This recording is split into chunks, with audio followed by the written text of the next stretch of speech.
Hey y'all, in this video, we'll go over what the primary forces that act on an airplane are and how varying atmospheric conditions affect those forces, as well as how airplane designs account for those varying conditions. Part 1. The four forces. Weight pulls an aircraft towards the center of the earth and is opposed by lift. Meanwhile, thrust pushes an aircraft forwards and is opposed by drag.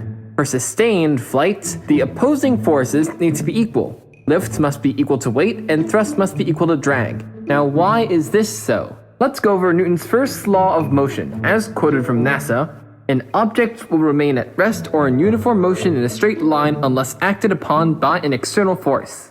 Just as an example, an aircraft weighing 9,000 pounds and producing 15,000 pounds of thrust from its engine must, in order to stay in level sustained flight, produce 9,000 pounds of lift and have 15,000 pounds of drag acting on it. Got all that?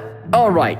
Part 2. The lift and drag equation. The forces of lift and drag act in various forms on every part of the aircraft, but for brevity's sake, we will be focusing on the wings, which generate lift and drag as they move through the air and change the airflow around them. Here's the equation for lift. L, the force of lift, equals CL times 1/2 rho times velocity squared times the reference area. Now to explain these variables. CL is the coefficient of lift, a value that accounts for complexity such as the shape of the object being measured and the flow of the air around that object. Rho is the atmospheric density, which decreases as you increase in altitude. The less dense the atmosphere, the less air there is in a given space and the less air the wing interacts with. The reference area is the surface area of the object you're measuring the lift for, in this case, the area of the wing. Big wings will naturally generate more lift than smaller wings. Here's the equation for drag.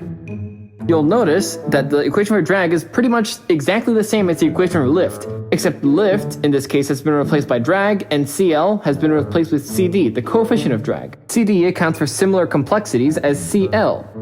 Just as an example, a cube will have a coefficient of drag of 1.05 if its flat face is facing forwards. But if you angle the cube so that its corner is facing forwards, it will have a coefficient of drag of 0.8. Now it's time to put these laws and equations into context. Now let's say we want to fly fast. Drag generally increases as a plane flies faster, and a plane can only accelerate when thrust is greater than drag.